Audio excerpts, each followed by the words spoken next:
is up, everyone? Welcome back to the podcast, The Road to Making Bank, Episode 4. Luka in the house. How you going? Doing very well, thank you. How are you doing, Diggs? Pretty good, man. Pretty good. It's been a good week, good Friday, because I handed my notice in on my job. So I'll be finishing in a week, getting prepared to move to Thailand. Big. Southeast Asia. Dropping bombs on employers. Huge, yeah. No, they were cool with it. Did they have any? Were Very they gracious and encouraging. So, did they have any niggles or hints that you might be leaving? Did they have any impressions? Did they say, "Oh yeah, we thought that might be"? Yeah. No, they didn't. I think. Yeah, my supervisor said he was shocked, so I don't think so. Yeah, right. Playing those cards close to the chest. Yeah. Well, I told one person at work, Mary, that I work with, that I'm probably going to be leaving, and that's it. Before I announced it, but so went down all good. 5 more days, then I'm out of there. I'm just prepping. So do some get progress on my courses, get that happening, and just prepare, man. You reckon you'll keep in touch with Mary? Yeah, I'd say so. I got her on Signal and stuff, so yeah. Yeah, nice. I'll probably, yeah. And Maddie, I gotta get along with this guy called Maddie, Croatian guy, and we talk macro a lot, so it's relevant to this stuff on this podcast that we talk about a bit. So love it. I'll keep in touch with Maddie, maybe a couple other people, and see how we go. Yeah. So you booked your flights. You just have to book your accommodation, but you said you're just going to get there and sort it out when you're there. Yeah, I mean, I'll book at least like a week before I leave. Yeah, Bangkok hotel or something. Good bang for buck. I watched some videos this week. I've been mainly looking at longer term accommodation, and you can get awesome deals for like $300-400 US a month. Bangkok hotels can be like $30-40 US a night and upwards if you want better, but still a lot cheaper than here. So yeah, it should be good. Wouldn't mind kicking back for a week or something, Enjoy being out of the country. I haven't been out of the country in 5 years, which is nuts. It's probably the longest time I haven't been out of the country, I'd say. So yeah, very much looking forward to it. How's your week been? You been alright? Yeah, been pretty good. Had one of the guys I was working for on Tuesday. We sat down for lunch, and that morning, when we sat down, he was talking about gold.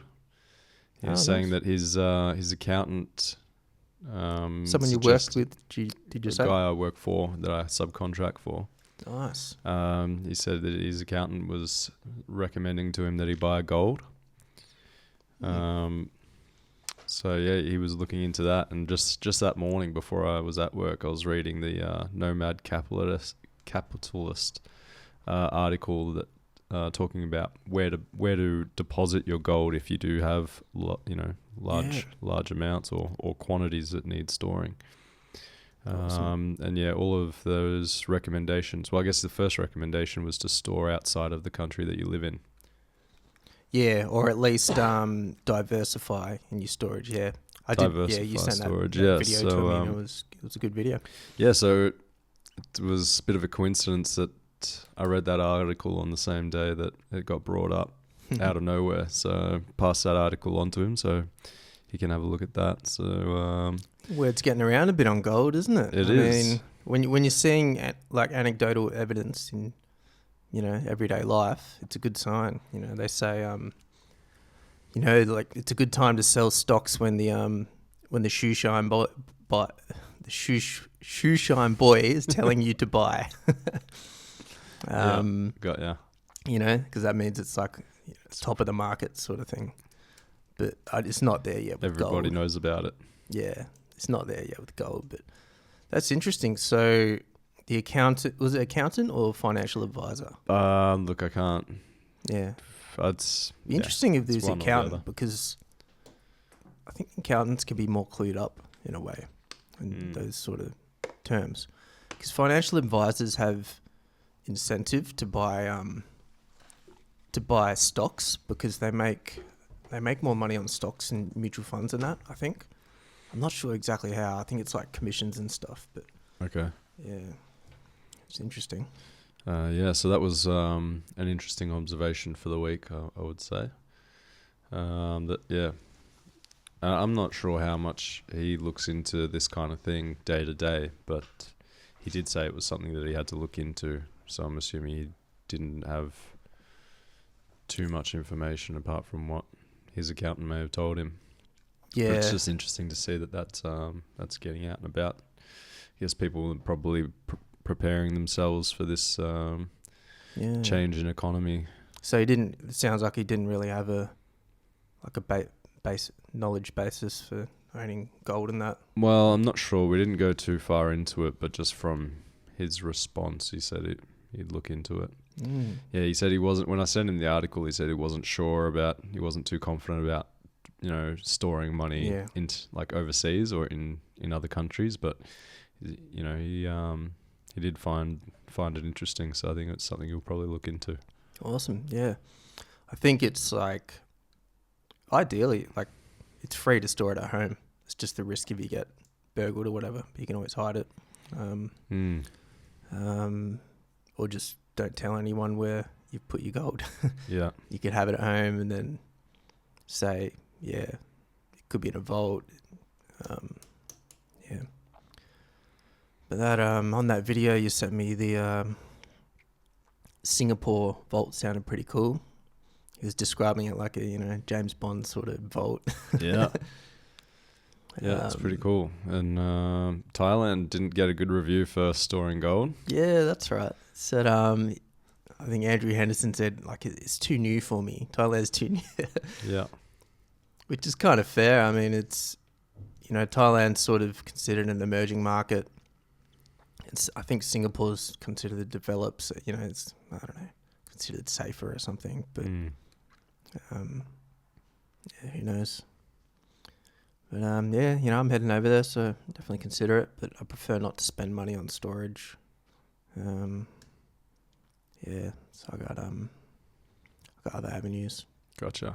I like it. Yeah, cool, man.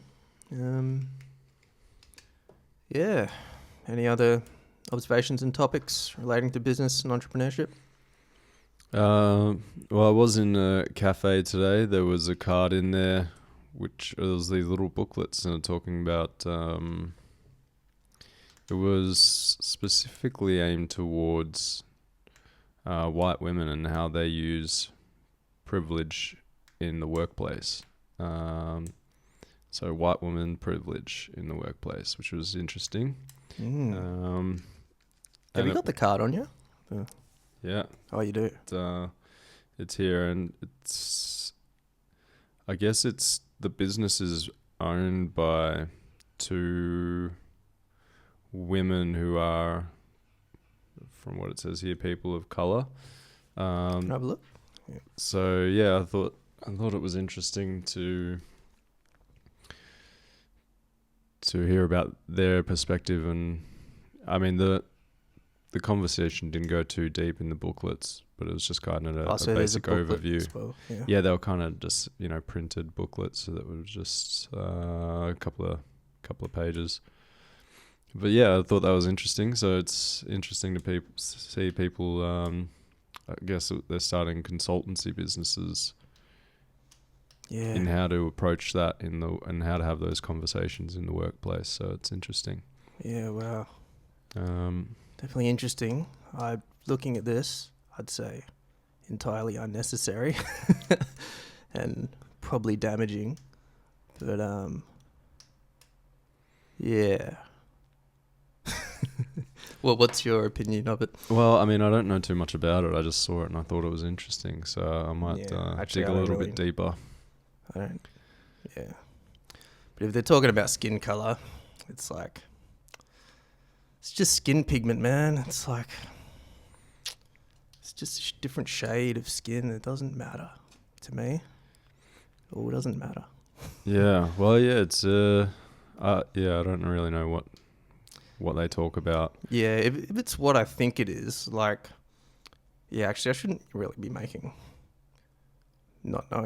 calls, not knowing enough about it. But if they're talking about skin color, I think it's safe to say for me, like, I don't think it's necessary conversation. Well, I think they were kind of culture maybe, but not skin color. I mean, they were specific in the way that they described how white women will use particular methods of drawing attention away from their racism or the way that they are using privilege, whether it's consciously or unconsciously. So when they're being approached about it, they tend to act shocked, or they might use emotion, maybe as a form of manipulation to dance around it. So I was just like, okay, these are interesting tactics, but I wouldn't necessarily. It's assuming a lot, isn't it? Like, you can't really assume someone's possible unconscious racism. I don't know. It's hard. Well, I'm assuming these are observable behaviors that they're talking about. Okay. So I'm not sure if you can. I don't know enough to say whether there's implied racism unconsciously that isn't observable. Yeah, because that's just a saying. Complete assumption. I have heard that argument before. It's like you're racist and you don't even know it. Sort of thing. Yeah. Well, I mean, I could see that there is a potential for that, but it has to be observable in some way. Yeah, I think some people just say no, you're racist because of your skin color. Yeah, I've definitely heard that argument before. Yeah. I mean, in some form, you need to be able to show that that's the case. Yeah. So it says color the conversation. So maybe they just want to. I'm struggling to understand. I think it might just be about having that conversation, just opening it up. They've obviously got an opinion and a perspective, so I think it's just about sharing how they see things. They did make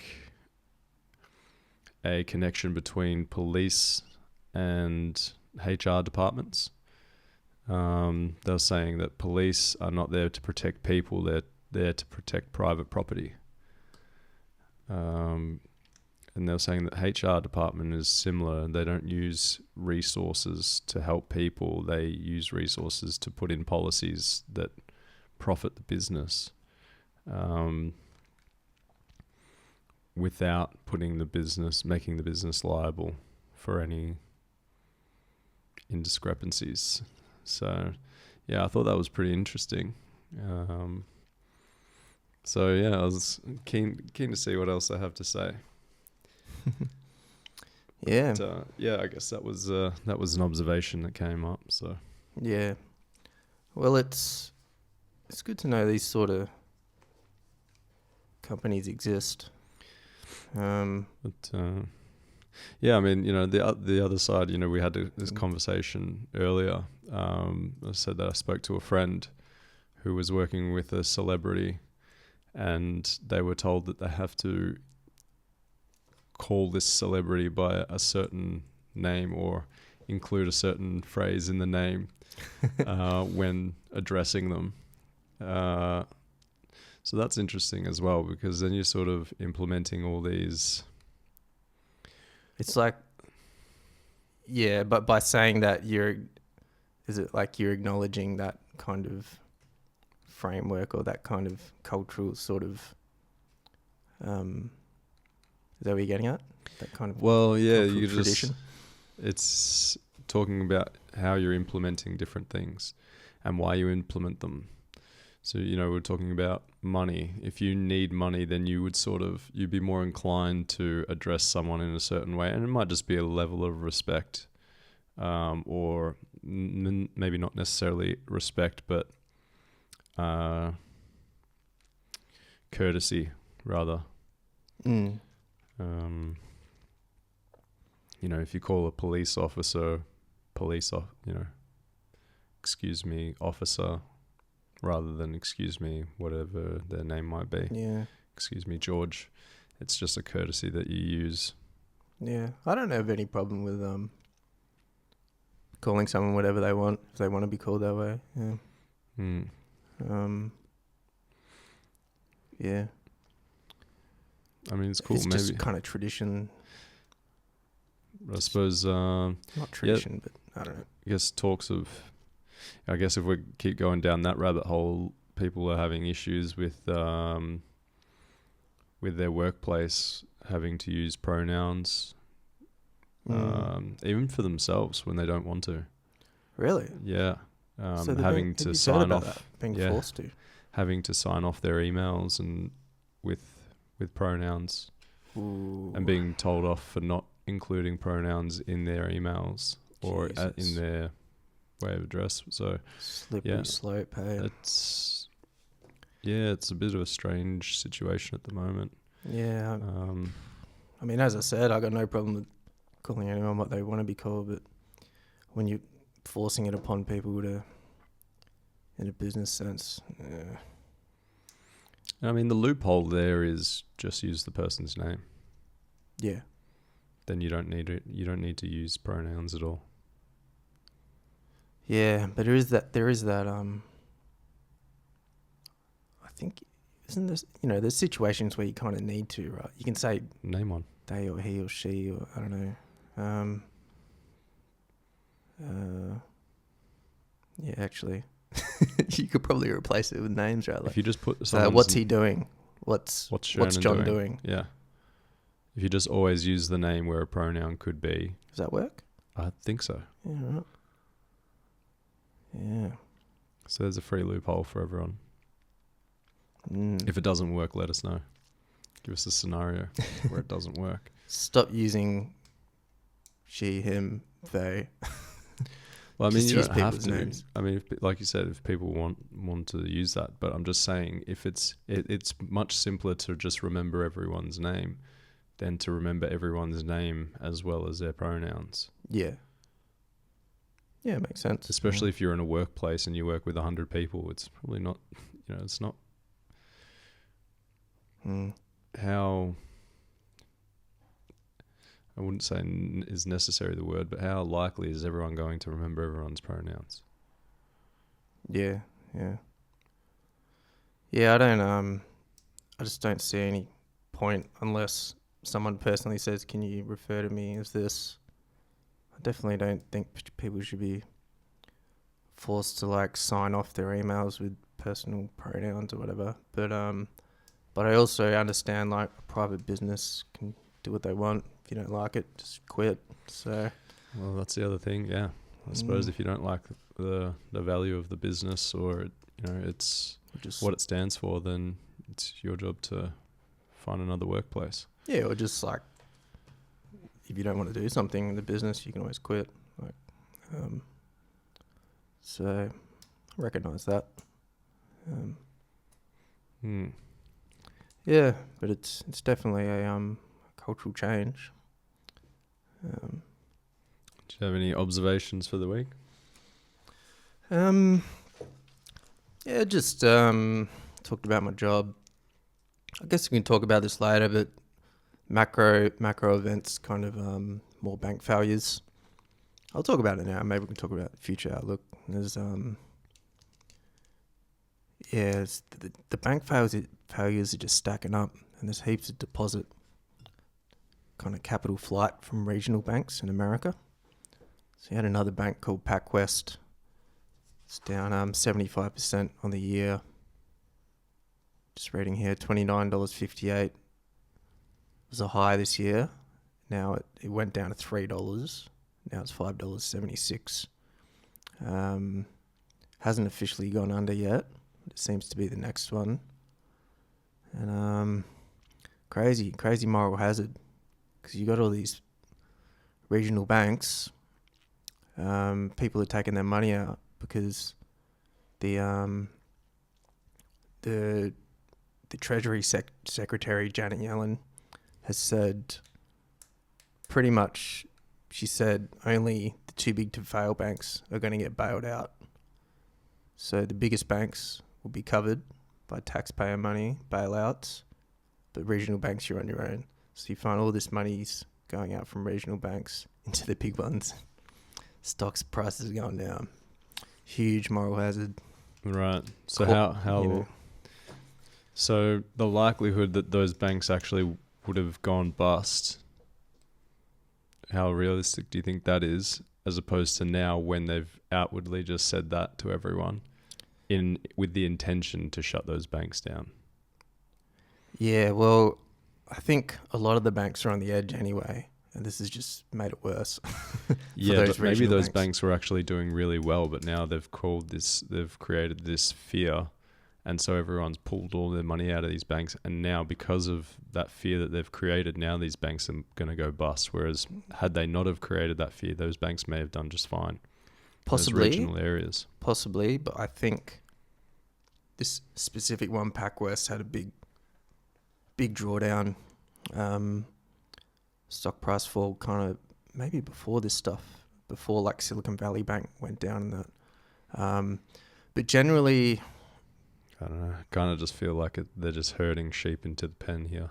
Yeah, I mean, it could be a lot of that, but I think a lot of the banks have followed the same kind of course, not kind of managing risk properly, and buying assets when interest rates are at like 0%. Buying treasury bonds and stuff when they were yielding 2%, now they're yielding like 7-8%, and they're not as worth as much now. So if you get depositors pulling their cash out, they have to liquidate some of these bonds and that to pay out these depositors, and they're losing heaps of money because they're not worth as much. So that's what happened with Silicon Valley Bank.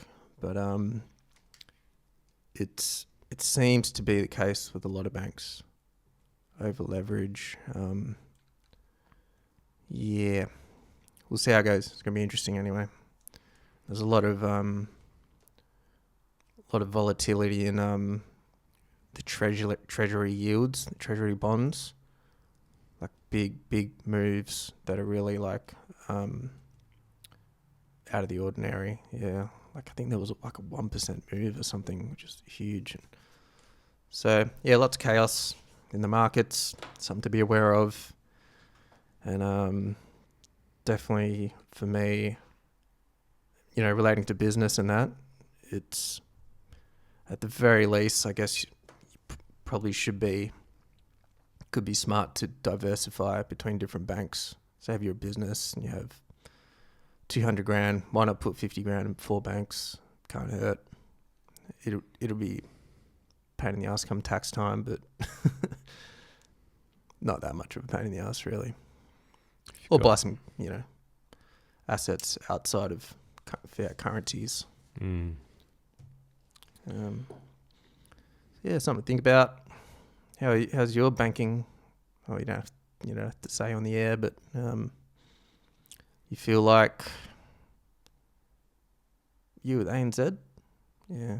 Australian banks are different because they're way more weighted in mortgages than US banks. I think 60% of their books is like mortgages. So that pretty much means for them to get in serious trouble is probably going to need to be home price falls and mortgage defaults and shit, which could happen, but not quite there yet. Yeah. I mean, I don't really invest too heavily in banks, so I don't really know. I don't have that much fear about it. Yeah. necessarily. Neither do I. I haven't got barely any money in the bank, so pretty happy with that at the moment. But yeah, you know how much. So those banks have gone down in America. It'd be pretty scary not knowing you're going to get your money back. I mean, the Fed, you know, the Treasury bailed out, or the FDIC, I think, and the Treasury bailed out the depositors. They say they make the depositors whole. Wouldn't want to be in that position, even if though it's a good chance if you're in a big bank, the government's going to bail you out. Still would suck, right? Just take all your money, buy a very expensive watch, fly to another country that you want to live in, sell the watch, and just live off that. I might just do that. No, it's well, watches. You got to look at alternative investments. Yeah, watches are good at the moment. I think the market. I don't know heaps about it. I've listened to a couple of podcasts about it though. And, you know, you can get through customs easier with a watch instead of saying carrying the equivalent in gold or something through. Yeah.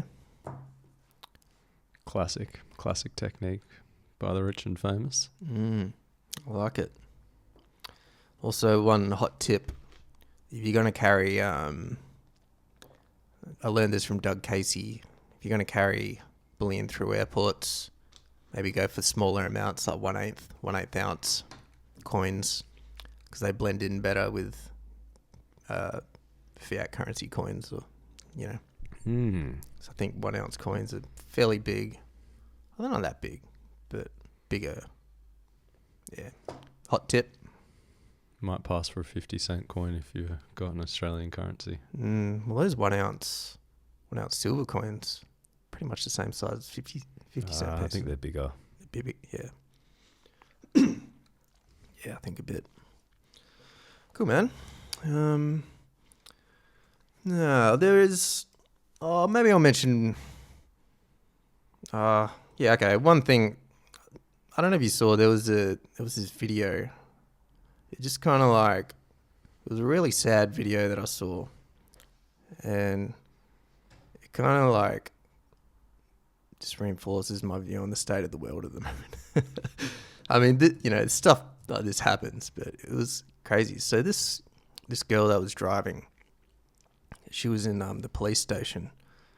So she was drunk driving, hit 2 pedestrians and killed them, and she was in the police station, and the police had a body cam on, and the girl's like, she was totally disconnected from the fact that she just killed 2 people, and she was pretty much saying, like, when can I get my car back? And the police officer's like, you're not getting your car back. You're going to go to jail for a long time. And she couldn't like put it together. She's like, so like maybe next week, or, you know, like, yeah, she kept coming back to it a bit. And, yeah, she was like, the guys just kept saying, it's like, yeah, do you understand that you just killed 2 people? And like, she really, it was really scary. Like, she felt nothing, like completely self-absorbed. And, yeah, of course, you know, this stuff's probably happened before, but I've never seen footage like that. Someone being so like, brazenly inconsiderate. Just cold to it, just emotionless. Incredible, yeah. Man. Well, it might be a way of, you know, they might be in shock and they might be intentionally disassociating with it, you know, kind of like hoping when something bad happens, you kind of just hope it's a dream and you're just waiting to wake up. So you kind of, you just kind of try and keep moving on as a way to try and remove yourself from the situation. I read a few comments like a coping. Yeah, I read a few comments like she could have been blackout or something. Have you ever heard about like where you're awake but you can't remember it or something? Or? Well, blackout, I think that might be what blackout drunk means. I've certainly been that. But doesn't that mean you pass out and you're blacked out? I think don't know. blackout means that you're there and you're behaving, but consciously, like you wouldn't remember it. And I've had situations like that. Yeah, right. Interesting. And I've been around other people that have that. You know, when you go out and you drink and you wake up in the morning, you just don't remember what happened. Yeah. So you could be in that time. You may not have been conscious of it. Yeah. So it's potential, or perhaps Potentially, but the whole reason. she seemed pretty there though. She seemed like she knew. Well, you said that she had been drink driving. Yeah, but she wasn't like. You could tell she was understanding what he was saying. You know, it wasn't like Yeah, I haven't seen the video, so I can't really comment. Yeah, I'm well, sure. yeah, he was kind of like yeah, I'm recording this on body cam. You understand what you've done, like you're a horrible person. And she was like, you can say that as a cop? And like she was very aware of what happened, it seemed. But anyway, just something I thought I'd mention that was really Oh yeah, it maybe was like hard to watch, man. It was like shocking. Maybe as times get tougher, people will It's become more have to remove their selfish or something. emotions. Yeah. She got 14 years in jail. But Yeah, right. Well, I mean, you know, that's killing that two whole thing people. of, you know, we're only a civilized society because we've never really seen any hard times. So might be a reference to that. You know, we might see more of this as times get tougher. Who knows? Hopefully, you see communities come together and work together. Yeah. Yeah, it's an interesting question, like whether we're going to have to go through hard times for people, you know, to change, I guess. Yeah. Cool. How are your courses going? Courses. Good, but slow. Options trading course, I didn't really get much done this week, but I smashed out heaps the weekend before, and I did a little bit yesterday. I didn't go to the boot camp call, the Zoom call this morning at 4 a.m. But Why not? it was too early. Actually, it was 5 a.m. But I didn't get to bed until 12:30 because I was opening up a trading account at 12:30, and yeah.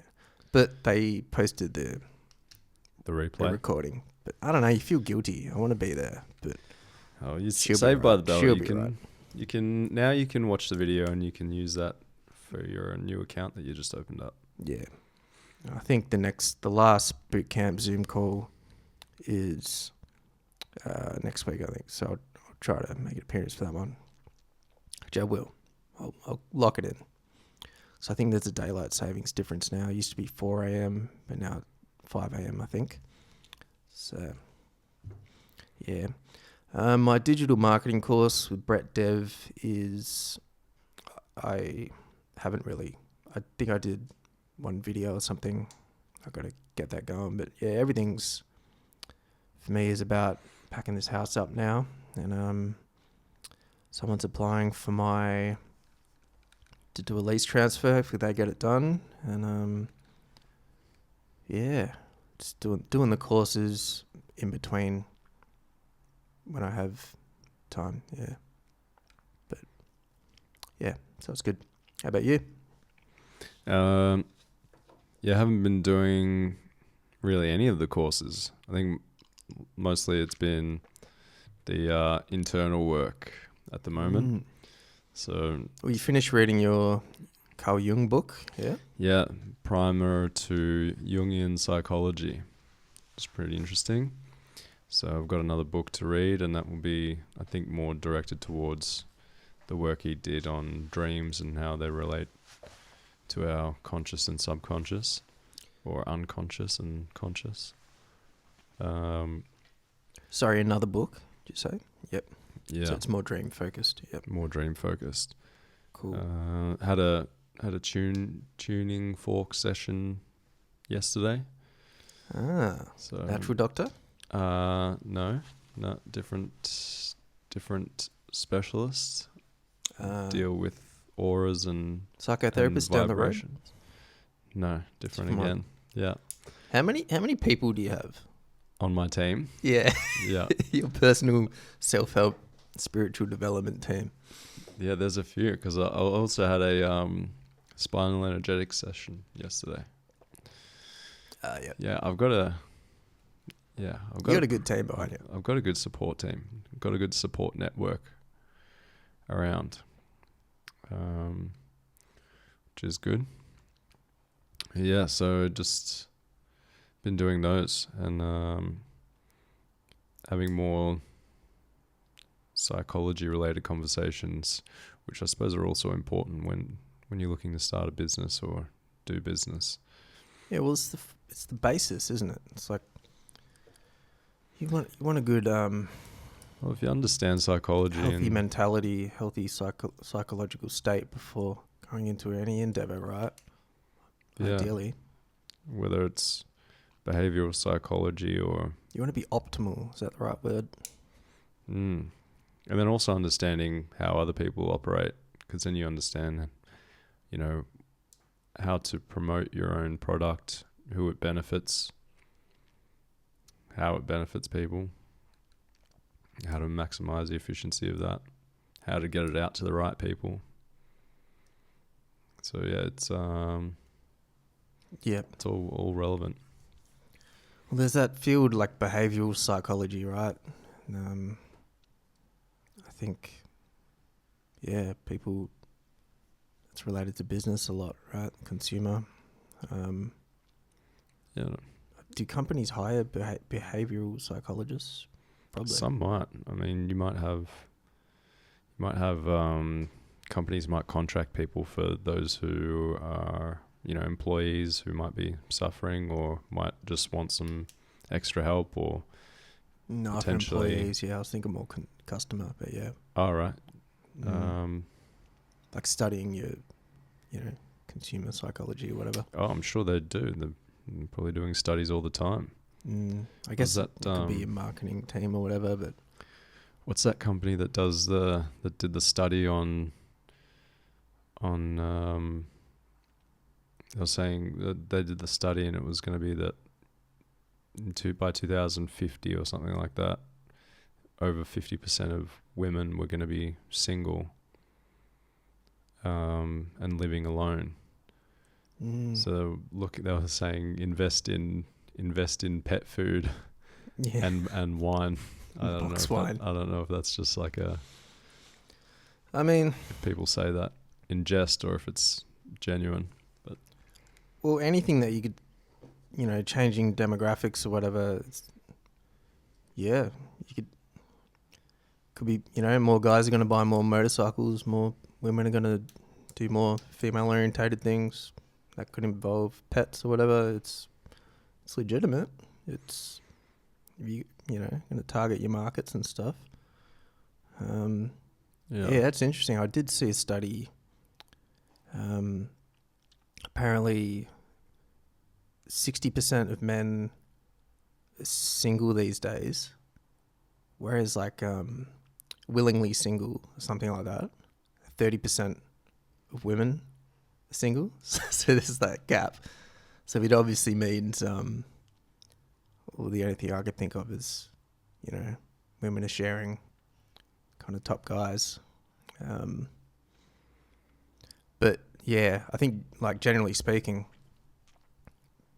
girls and guys aren't hooking up as much anymore, less relationships, a bunch of factors, I guess. One of them is that, of course, girls generally want a guy on their level, income-wise, or higher. So, women are making a lot Not total, I guess, but probably more money at like a median level or whatever, like 60% college graduates, and that seem to be female these days. Need to be. They are. I think that Right. yeah, there's more females at university these days.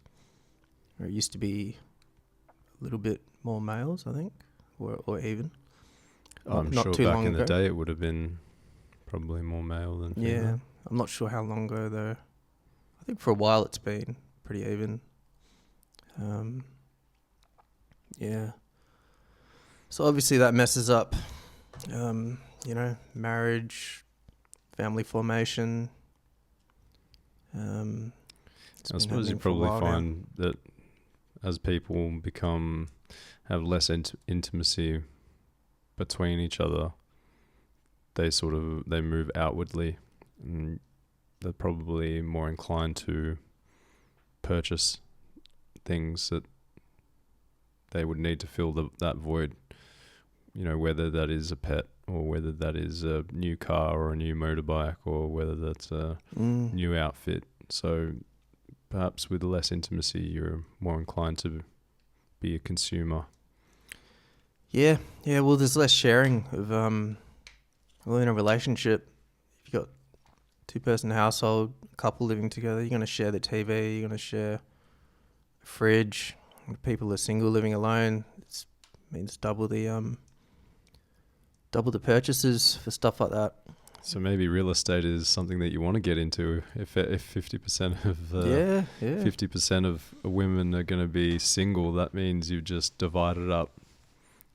Put each one into an apartment building. It's big. I mean, say? Because it wasn't just single; it was alone as well. So yeah, we're talking 1-bedroom places. Yeah. There's a lot of demand, not enough supply in Australia generally, I think. Housing's, well, I mean, people are still building. They're still building apartments, even though there's apartment buildings empty everywhere. So they're obviously preparing for something. Or they're making. Yeah, I think there's not as much building, surely, but with all these construction companies going under, but still a bit of building. But there's a lot of vacant residences, just not used.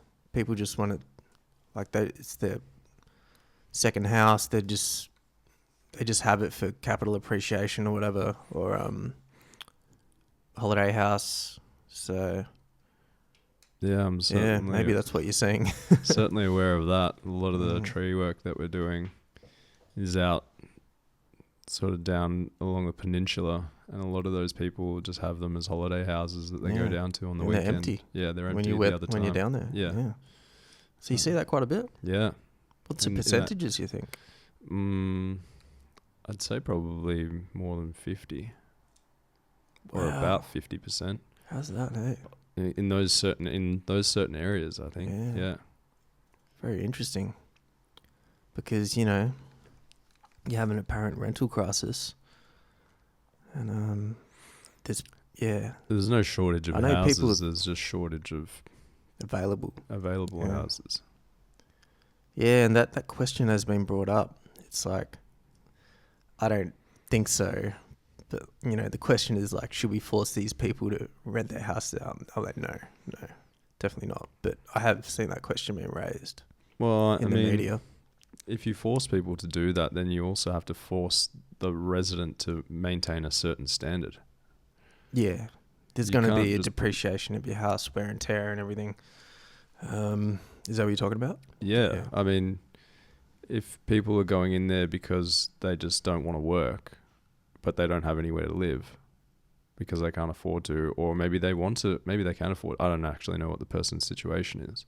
But I'm saying that if you're going to force someone... I think there's people just working that hard to get rentals at the moment. Yeah, right. Okay. I think so. Yeah, I suppose. Yeah, well, I mean, for people, people who are new to the market, have no rental history, it might be real tough for them. especially when there's people out there who might have a rental history or just maybe more reliable in terms of their, rental history. They're gonna have Younger dibs, you people, mean? younger people might find it more difficult. Yeah. But yeah, there should, if they were to force people, I think there would definitely be a standard that the resident would have to maintain in terms of looking after. I mean, I know they can do anything technically though. Hey, it's maybe they won't. Because I suppose it would be a privilege if they were it would be a privilege to the person living there if they forced someone else to make rent their out home their house. available. Yeah. Because if their preference is to not have that home rented out and available to them whenever they want to go there. Yeah. I think, if they were to do that, if the government were to force that, I'd say, the probability is they'd have a standard like you're talking about. Yeah. Like maybe I don't know. But then again, you have like people with no rental history that can't get a place because they don't have a rental history. So it's kind of a weird one. Sorry, man, I'm freezing. I'm going to go turn the heater on. You want to? Yeah, well, I suppose the thing about rental history is the same thing about, work experience. If you don't have any work experience, you've been studying at uni, it makes it a bit difficult when you go to look for a job. So I'm not really sure what the best way to overcome a lack of rental history is. My suggestion would be that if there are people out there who have the intention of, finding a rental property, maybe you're 18, 19, maybe you could do some house sitting and then get some experience house sitting for people, maybe doing some pet sitting for people, try and find someone that maybe you maybe can get a character reference or something. Yeah, like maybe get your local neighbor, someone that you live near. Maybe they're going on holiday and they need someone to look after their house while they're away, for maybe even if it's just for a weekend. You could offer to look after it and just stay there, and it gives you, maybe you just offer to clean up the house while they're gone. That gives you a little bit of experience. House sitting, maybe you can just do that, house sitting. There is a bunch of sites where you can do that. Yeah, but even then, house sitting is another thing. People want reliable people to house sit for them. So it's almost like you need house sitting history to be a house sitter. Well, you know what? Maybe there's a business in that. Just teaching. Maybe you start a business, teach people how to house sit, how to use things, how to use the ovens, how to clean the house, how to look after animals. Yeah, make a CV, come forward with proposal or whatever. Yeah, and your business becomes that be that character reference for people, and maybe that your business takes on the responsibility of the new resident that has no experience. So you sort of, as a business, you vouch for the person to the real estate agent, and maybe you take on any. There's a quarterly or monthly sort of review, have someone go in, check the apartment, make sure it's all clean and tidy, and then they get ticked off for that. And any damages that go wrong, anything that gets damaged or whatever, your business can cover the costs. Yeah, wow. Now you've come up with a fresh idea. We haven't even got to the business ideas section yet. There you go. Well, absolutely, man. Like, people that want to buy houses have buyer's agents now. They pay someone to give them advice, check houses out, do inspection, building inspections. Why not have a rental agent that, fine-tunes your application, does, cover letter. Maybe they'll go look at the properties for you on behalf of you. Not on behalf. I don't know. Not a bad idea. Yeah, I don't know if it has to be on behalf of you, but just you're more of just a guarantor almost. So you're doing the profile application. So you assess the new renter. So let's say you've got this 18-year-old kid. Your business, your company would make the assessment on this new kid who wants to rent. So your company would assess this kid, say, okay, yeah, this kid's got a job, he's working, he wants to rent for 1 year. So you do all the assessments, be like, all right, these are our terms. We're gonna vouch for you to the real estate agent, and we will say that we think that you're a good person, and we think you're reliable and honest, and we want to give you a go. You pay us a fee, and we'll negotiate with the real estate agent so that dibs.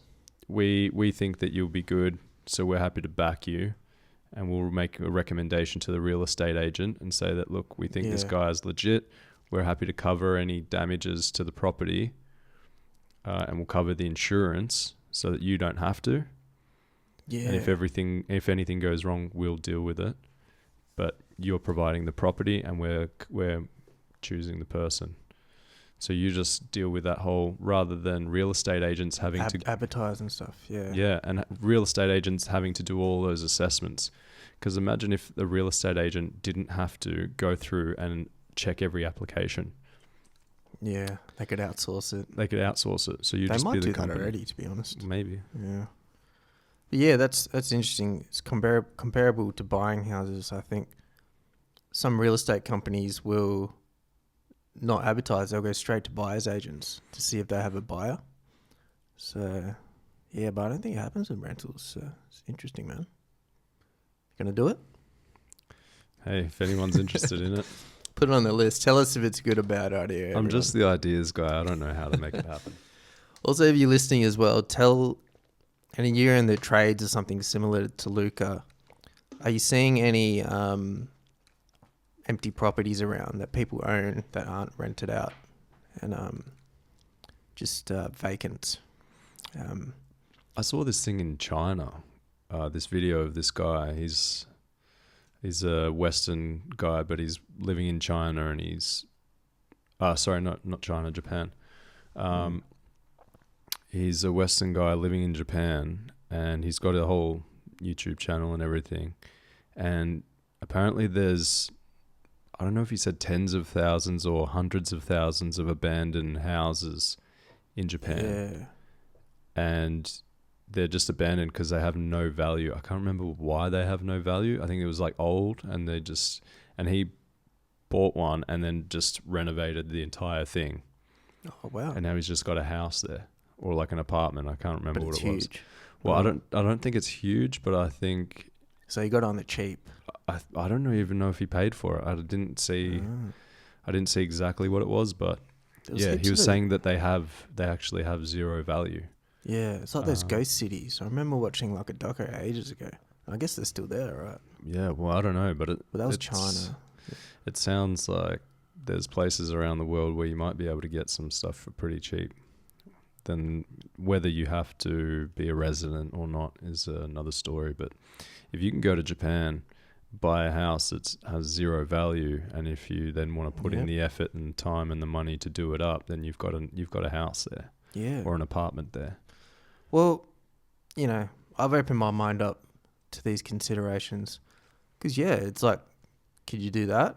Get a residency, or you could buy a $1 million 1-bedroom apartment in Sydney or Melbourne. It's, maybe not that much, but maybe like for a 1-bedroom it might be $700,000.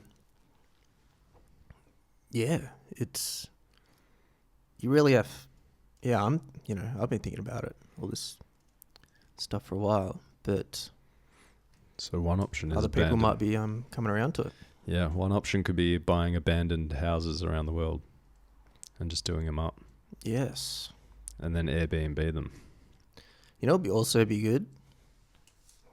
We'll talk about business ideas. Passport swaps. Imagine if you could just swap passports with someone around the world. Like doing an exchange. Why can't we do that? Yeah. Interesting. Just like trade. If you're good enough for this country, you should be good enough for another country. Yeah, I don't know. There's a lot of screening in that. Yeah, you know. But technically, I like the idea. I mean, you could have a third party, you know, kind of review platform or whatever that could screen the quality of a person. Get on the passport exchange, put it up there. You got an exchange contract. Someone puts a bid in. Someone puts a ask in. Maybe it's different value between different passports. Maybe there's gonna have to be a negotiation there. Well, there would be different value because some passports get you visas into more countries than other passports do. Unless you do another, unless you're directly finding someone. So you could, where it's an equal value swap. So saying you're like renting out your passport basically, or renting out. No, just a swap, like renounce citizenship. So like temporarily or permanently? Are you talking permanently? Right. Okay. So you're doing like a citizen swap. Yeah. Right. Yeah. Okay, I see it. Like, I thought you were saying like maybe you just want to go on a holiday, or you just want to spend a year living in another country that you can't get a citizenship in, so you just do like a person swap for like a year. And that's then not a bad idea. It's like an exchange. You're talking like a 1-for-1. Yeah. Like, hey, I don't want to live here anymore. Hey, I don't want to live here anymore. You're like, hey, do you want to live in my country? Yeah, I want to live in yours. Yeah. You renounce your citizenship and you guys just do a straight swap. Straight swap. Yeah, right.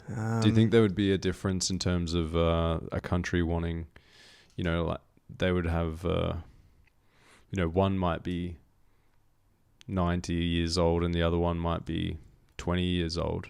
Do you think there would be have to be a value assessment? It was like, okay, well, this person's going to be 90. Yeah, this person's 90. If we do a citizen swap, yeah, I mean, probably they're going to spend the next, the rest of their life pretty much needing medical attention. Yeah. So you'd probably have to be the same age or something. Yeah. Whereas this person can still work and provide value. Yeah. But pay taxes. In saying that, if you look at it on a global scale, because this is a global kind of business or kind of service, that 90-year-old person has provided service for 90 years to the world, not necessarily just the country, if you look at it from that perspective, because you don't know who they've interacted with over their lifetime. So if you look at it, okay, this person has spent 90 years providing to Earth, then it shouldn't matter where on Earth they are. They should be treated the same and still be provided that same service, whether it's in Japan. The only differences, I suppose, would be that some people deal with healthcare other than, in different ways than other countries do. So, yeah, I understand the idea, but it might work.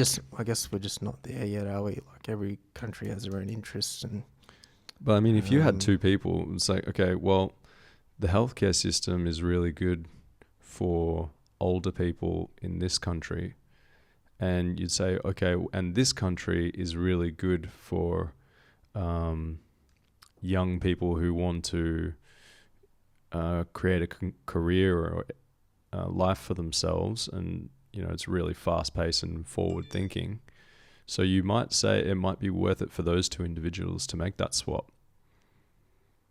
Sorry, say that again. So I'm saying if one country has a better medical system, right? Yeah. You could say, okay, this elderly person this 90-year-old will benefit from the medical system in this country, so they can go there, and this young person would benefit from going to this very finance-driven country, which is related to their field that they want to work in. So they're pretty young. Their healthcare you take a risk and gamble and say, okay, well, I'm young, I'm fit, I'm healthy, I don't really have any chronic issues or health issues, so maybe I'll risk doing the swap to this country where it has a worse medical system, but it has a better opportunity for me to create something of my life in a way that I want to do it.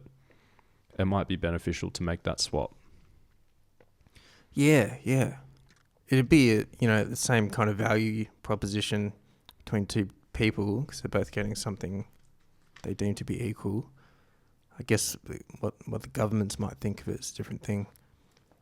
So maybe if that older person is coming in and paying for healthcare and stuff, you're helping the healthcare industry if you're paying out of your own pocket. And perhaps that that person who's 90 might have a bit more behind them,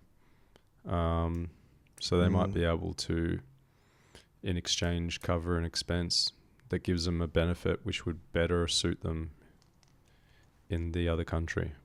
I mean, there's a lot involved there, but it's an interesting idea anyway. Yeah. Keep that thought. I need to go to the toilet. So we'll have a toilet break, or you can keep the audience entertained. We'll see. I'll be back. So business ideas that we've got are, let's talk more about rental. I like this business idea because it sort of winds in or ties in nicely with the idea of having young people insured for less in terms of motor vehicles, were they to have different licenses. So perhaps a program for younger people in general could be getting them work experience, getting them some rental experience, getting them a car license, driver's license, truck license. And then this type of person would stand out overall a lot more than the average person who didn't have any of those things. So I think creating opportunities or creating a business that allows younger people to gain some experience quickly would benefit those individuals a lot more. So I think you could definitely create a program that would work to cover all of these things for younger people, which I think is really cool. I'll definitely look at doing that and seeing if we can tie all of these three things in together, maybe keep adding to it. But I think young people would definitely probably see that as a good idea. Some might be more inclined to do it than others, but you might have parents who see it as a good idea and they might sign their kids up for something like that. So yep, I missed that first part. I mean, if we had a look at creating a system or creating a business that provides services for young people, maybe these kids are 16, 17, they can start getting their licenses. Bunch of different licenses, yeah. So you can get your truck license, truck license, get your fork, motorbike, motorcycle. So motorbike, truck, and car would be the ones that would be, I suppose, necessary or a minimum. Throw a forklift one in there, I'd say. It's really handy. Well, I suppose bias. Just get tickets for everything. Tickets, construction white card. But then also maybe providing those young people with some work experience in different fields, in trades, in finance, in different areas, so they've got a little bit of something, even if it's just working on reception or doing something where they've just got a foot in the door and they've had a little bit of an understanding or almost like work experience, I suppose, of what's going on. Cool. It's like a bit of a leg up service, get some basic stuff happening. Exactly. And then maybe you do the house sitting. That could be part of it. And maybe it's not necessarily they're doing it on their own. Maybe you've got staff that stay with them overnight for a night. And you might have a parent, I mean, depending on the age of the person. If they're 18, then you might have a staff member. Actually, no, that probably doesn't work. Maybe they'd just do a training and then they'd stay on their own, because you don't want staff members getting involved, staying over at the same place. That could be kind of weird. Especially, I suppose you want really reliable staff. That they're not taking advantage of young adults. That's just the first thing that comes to my mind is the crossover. You don't really want to, employees sleeping in the same place. Well, generally, it happens business and that, but yeah, you'd have employees and customers crossing the line. That's just a potential hazard. That's one of the obvious hazards that come up with that business idea. But if they just do it, if you create a training program, they learn how to cook, clean, tidy up after It's themselves. like a fundamentals sort of bit. Learn the fundamentals of getting by. Try hand a few different things. See what you like. Maybe it could be directed at people that don't really know what they want to do in life yet. Younger people. Yeah, but just getting them that experience and at least they're making money somehow instead of going on the dole and then if you do the house sitting, it might be paid or unpaid. At the beginning, you might just do it for experience, and then that gives you a little. You could use that maybe as a precursor for rental history for people that don't have any rental history. Then they've also got insurances for the licenses, and they've got a little bit of work experience. So when they might, it might even be work experience that leads on to a job for some people, just like work experience does when you go as a kid. So that might be just be too hard to do, man.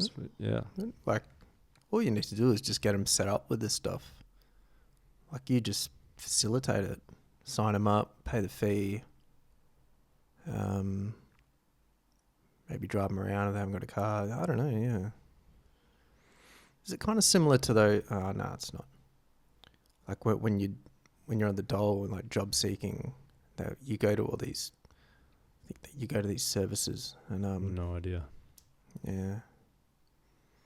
But I don't know. I mean, you have to want to do it. This isn't a compulsory thing. People are going to pay for this service. Yeah. So it's not going to be for free. Yep. I think there's some value in that. I'd look at something like that if I was younger, where you just get signed up to this stuff instead of doing it on your own. Maybe parents will get their kids to do it. I mean, that's not voluntary really, but put it on the list, hey? It's on the list. Business ideas. There you go. Nice, man. Services. Services we want to plug or talk about. So I wanted to put it to everyone. So I was looking for options trading platform, and I looked at a bit on reviews last night, and apparently Plus 500, CMC Markets, eToro, some of the best platforms. I guess I can't recommend it, but I just thought I'd mention it because it's something I'm thinking about. So Plus 500 is no fees. I think it was just a $10 inactivity fee, so it looks really good at the moment. So if anyone out there can give me some hints as in trading platforms, if you've had any experience with CMC Markets, that'd be cool. But I'll give Plus 500 a shot and report back next week. So, you man, any services you want to plug? None off the top of my head.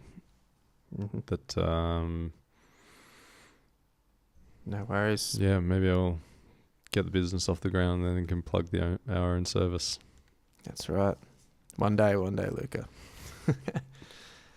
Skills. Is there any skills, new skill sets you want to looking at acquiring or working on right now besides course work and stuff? I mean, there's a lot of skills out there that you want. You want any skill, basically. Any skill that's available to you that you can acquire is helpful. So I think if you're someone who doesn't know what they want to do, then just do heaps of stuff. Heaps of stuff. Just pick something that you can access, something that is within your grasp, that you can reach, that you can afford, that you can achieve, and just do that. And make sure it's got some interest to you. I think just do something is good advice, isn't it? Don't languish. Just do it. Yeah, and I think it's hard, especially when you don't have any experience and you're like, okay, well, what job should I do? And you go through, one of those seek.coms or something where they've just got all these jobs. Yeah. You're going to try and pick the best job. You want the best job that you can get that requires no experience but gives you a reasonable income. But when you've got when you see all these job listings and each one has a wage that keeps going higher and higher, then you keep thinking that you can get those jobs without any experience. And some of them you might be able to. Some people might just have the gift of the gab, or they might just be able to pick up things really quick, and maybe they apply and maybe they just somehow get a job. But I think that's probably just more in TV shows like Suits or whatever. People get these fucking jobs, but generally they're looking at your CV, your experience. Yeah. I mean, start with something local, I would say. I mean, apply for anything that is interesting to you, but go for a walk around and have a conversation with people and see if you can help out even for free, just on a weekend. And can I wash some dishes, or can I, sit in and listen to calls or something, that sales calls, or I don't know. Volunteer. But I'd plug courses as well, man. I'm on the course train. You've been on this train for a while. And I did a stock course a while ago. But now I've got these 2 courses on the go. It's like, can't go wrong. Just like, if you can afford to do a course that's in something you're interested in, and then you go and apply for a job and you say that you've done a course, and you can use the lingo that they use in that business world. Yep. And you can show that you've made an effort to improve your own competency in that field, that's probably going to give you a better chance as well. Yeah. And you might find that some of these courses might provide you everything that you need to just start your own business. Yeah. Absolutely. And I'm thinking more like actually distinguishing between university and TAFE and stuff, and just courses people have provided online. It's like, people grow up to push towards uni and TAFE, and that it doesn't need to be. It's unless you really want to specialize, be a doctor, engineer or something. Yeah, uni sweet. But it doesn't need to be the end goal. There's lots of value provided by lots of people out there. Wish I got it onto it earlier, to be honest. And I suppose the standout point between doing TAFE uni and doing online courses is that the online courses are generally created by people who have done it, who have achieved something in that field.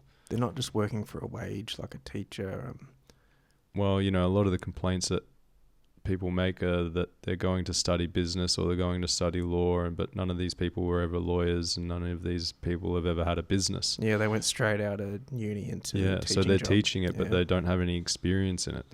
So a lot that's of these problem. courses are created by people who have actually achieved what the course is about. The downside is that there's probably a lot of scammers out there, so you have to kind of sift through a lot of different things to choose what's right for you. But in saying that, a lot of people might be providing the same information, but some people provide it in a way that is more that you resonate with. Yeah, just do your research. Like the way I do it, I watch a lot of YouTube and video sharing stuff, and it's, if you're a smart course provider, you'll engage your audience through video platforms, so it's one avenue, and just make a judgment yourself.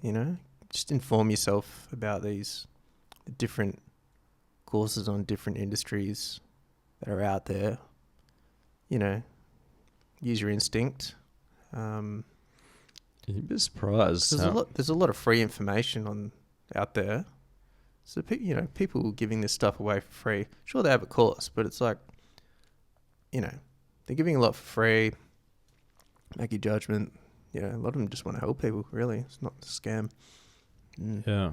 And you find that how much you can actually find out or receive by having conversations with people and just asking.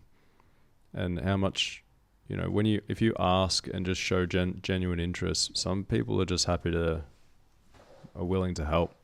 And that's not just in terms of getting a job or an apartment or anything, but just in general. I think a lot of people, maybe younger people these days, might spend less time having conversations with strangers. I don't know. But just asking people in a particular field for advice or questions. People are really Absolutely. genuine in wanting to offer some assistance or answer your questions.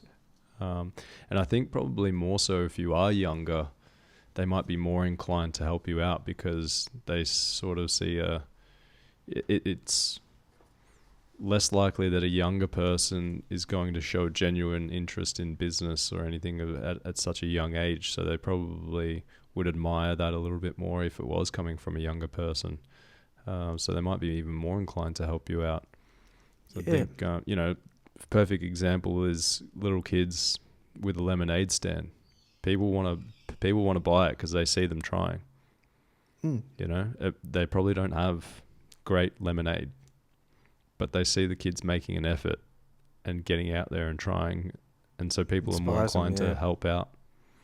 So you could even, you could ask someone, you pay them for their time even. I'll buy you lunch, buy you coffee, so you want to have a half an hour chat. And I guess if you're talking about asking a CEO of a company questions might be a bit different than if you're, I guess Rich Cooper talks about people who ask things, it's better to give first and then ask. So if there's some sort of value that you can offer, then try and offer a service or offer your help or offer your time. Yes. And then ask for something in return. Yeah. So that might be a way to go. And, even I guess another example in my mind is I wanted to get into sailing and learn sailing. So I did some courses and I was like, okay, I want to get some experience. And I went down to the yacht club there and everyone's looking for crew members, like they want you to jump on board. They're happy to share that experience because they want you there. They need people to come and sail with them so they can sail. So, sometimes it's not always one-sided. Just because you need help doesn't mean that you're only taking from someone. They might just as much need your presence there because you might be able to do something that benefits them as well, mutually. And you can enjoy that equally. So it's if sometimes you might be the type of person who feels guilty for asking for help or guilty for asking for something from someone. Back. Yeah. Just keep that in mind. Absolutely, man. Well, you do that with the, for example, Luka went down to Hobart, wanted to get on crew, Sydney Hobart for like return boats, and you just put a note on the sign or something, didn't you? Yeah, just put your number there. Wrote my name and number and stuck it to the pier so that all the boat owners would have to walk past, and got a call. Someone called him that day, so they were short on crew members. So you can, you just got to put yourself out there a little bit. Yeah, absolutely. Cool, man. Skills. Any more business ideas you want to talk about? I think I've just solved a lot of problems. We've had a couple of new business ideas this pod. We've got passport exchange, the rental agent. Yeah, it's I think that's pretty good. We'll meditate on these. Yeah, I'm sure we can find some sort of business idea that involves meditation as well. Oh, I will say this. I did apply for put my expression of interest in for a health retreat, which is your classic sort of health and well-being retreat in Bali. Right.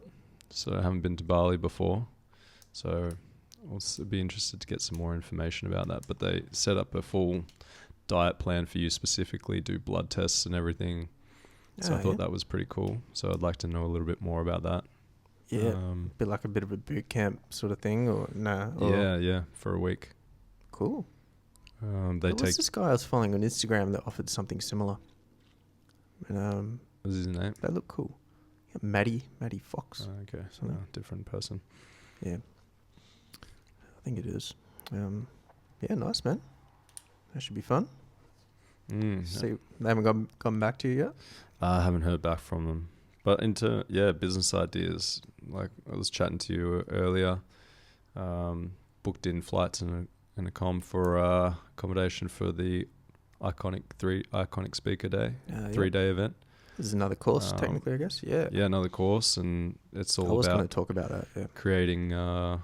creating businesses, and the whole idea behind it is, what do you know, and how can we provide that to others who want to know what you know. Yeah, kind of funneling that into a business sort of thing. Yep.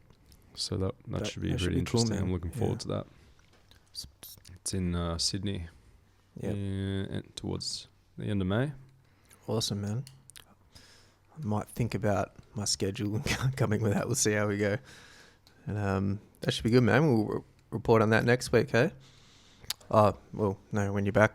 It's a couple of weeks away. Yeah. Cool. Awesome. Any thoughts, current assessment of financial markets and macroeconomic, cultural or political factors that are influencing our lives at the moment? Once again, as a person who doesn't keep track of what's going on, I only go with what I've been told. But it sounds like we're getting some new currencies in the world, or a new currency. BRICS. Still keen to see what happens there. Yeah, talking about that, could be a basket of currencies, could be just China, Russia, India doing deals in their own currencies outside of the US dollar. But also, we could have talked about this, Project Icebreaker. Remember that video I played last week from the Bank of International Settlements? Yes. Yeah. So I think that's happening now. I think it's like a global kind of central bank digital currency framework, like blockchain framework or whatever. They make it sound really nice and everything. So we'll see how that goes. But yeah, if you're forced to use certain payment systems, I don't think that's going to end up good. But it's very interesting. We'll keep an eye on that. Project Icebreaker. Anything? What do you want to achieve in the next week? In the next week, I went to the gym once this week. Did my ocean dip this morning, which was freezing. So just slowly getting back into the routine, I think now. Gym, yeah? Did you say you hadn't been for a while, the gym? Hadn't been for a few weeks, yeah. Ooh, bro. This was the first day back. I was going to go the next day, but I was very much in pain. So I didn't want to... From your knee? Just the whole body. Damn. I think just because I hadn't been for so long. Yeah. Or a few weeks at least. You don't do cardio, do you? Not at the gym, no. No. Not at all, really? Or? Only if I do swimming. Oh. But I might start going for beach runs. Yeah, easier on your knee and stuff. Yeah, easier on the knee. Yeah, Luka's got a what's wrong with your knee again? Torn meniscus. Right. Yeah, opted for no surgery, so we'll just see if we can strengthen the legs. Could you have had surgery with that? Yeah, they said it was 50-50. It was up to me if I wanted to do surgery or try and see if it heals. Yeah, shit. So yeah, I'm not really big on surgery, unnecessary surgeries, and how many of them are necessary, I don't know, but I'm not really there to speculate that. But if they said it's 50-50, then may as well just go with the... Well, I mean, he said that even if I do get it, there's no guarantee that it's going to fix the problem. So there's just no point. Is there risk with the surgery though? Oh, of course. You get infection or whatever the case may be. Yeah, so you have to assess all that. I think they've got it down, pretty down pat these days, but... Would it have been covered by Medicare? I'm not sure. Yeah, I didn't really even ask too much because it didn't really interest me. When he Yeah, said it was you weren't 50-50, keen. I Too was good. just like, well, I'm not going to do it. Yeah, fair enough. Hopefully it gets better, man. So yeah, Yeah. just getting back into routine, I think, is going to be what I'm aiming for this week. Yeah. And maybe not trying to spend so much money on courses and new things. But I'm still struggling there. I Well, like shiny things. I get distracted easy. yeah, I mean, courses, they're going to help you, though. It's not like you're spending it on sweet cars or anything. So Well, I think was talking to you're a right. friend, and we were pretty clear that having a lot of information and having a lot of knowledge in the head and no action is doesn't really do you any favors. You'll get there, man. You'll get there. We'll get there. That's why we're doing this. We're gonna get there. We're on the road to making bank. Remember, Luka? That's it. That's true. We're gonna get there It's a eventually. journey.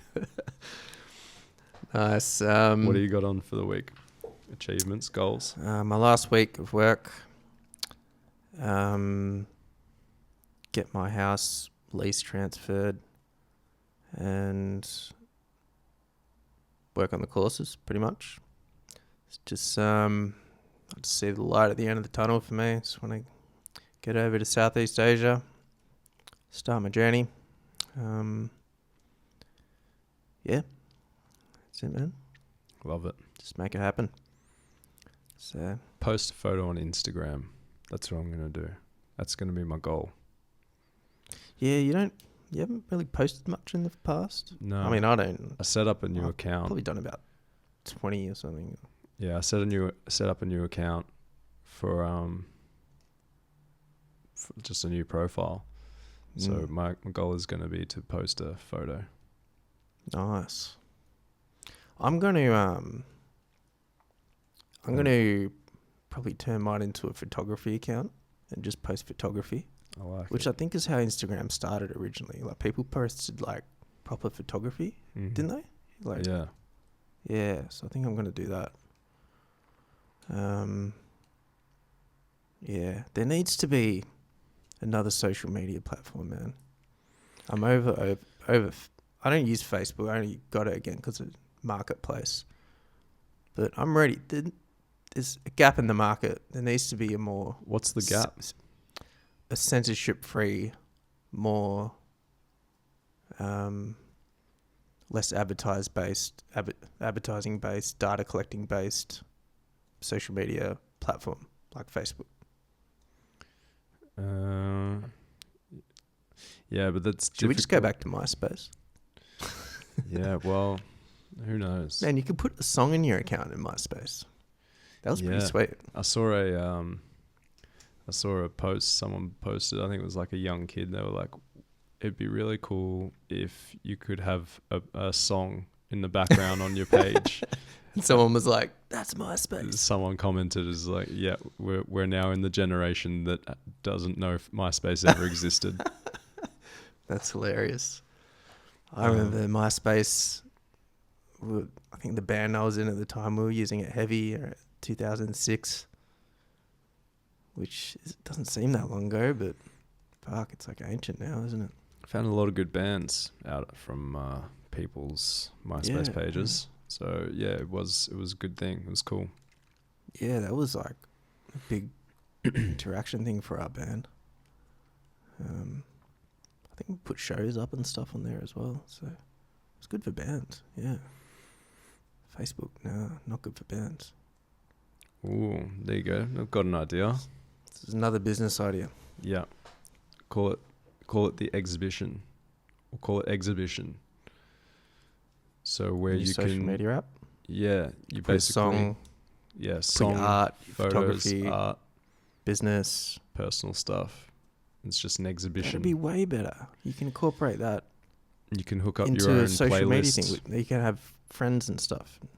Yeah, you could have your own playlist. It's like come over to my house. Yeah. You just got all the stuff that you love. There you go. Put it on the list. on the list. Tell us what you think, everyone. Cool. Any questions you'd like to pose to the audience for any feedback in the comments? Yeah, I think we're still at the stage that if there is anyone listening, just let us know what you thought. If you have any questions, if you like any ideas, if you don't like any ideas, if you hear anything that you would like to use, if there's a business idea that we come up with that interests you, and you either want to do it yourself or if you want to collaborate, let us know. Absolutely. Yeah. I don't think we're really tied to our ideas or anything. We're not like trademarking or patenting or anything, It's a free for all at the moment. Let's just make shit happen, eh? Yeah, but if there's something that people are passionate about that we talk about, and I'd always be keen to collaborate if it's something that someone's genuine about. Absolutely. Or even if they just have ideas about how to get things off the ground or how to keep things moving. Yeah, let us know. Let us know, yeah. Thanks for listening, everyone. And I think we might have a couple of listeners now. A couple of our mates that we've sent it to. Yeah, there you go. So, yeah, if you're out there listening, talk to us. All right. Thanks for listening, everyone. Thanks, Luka.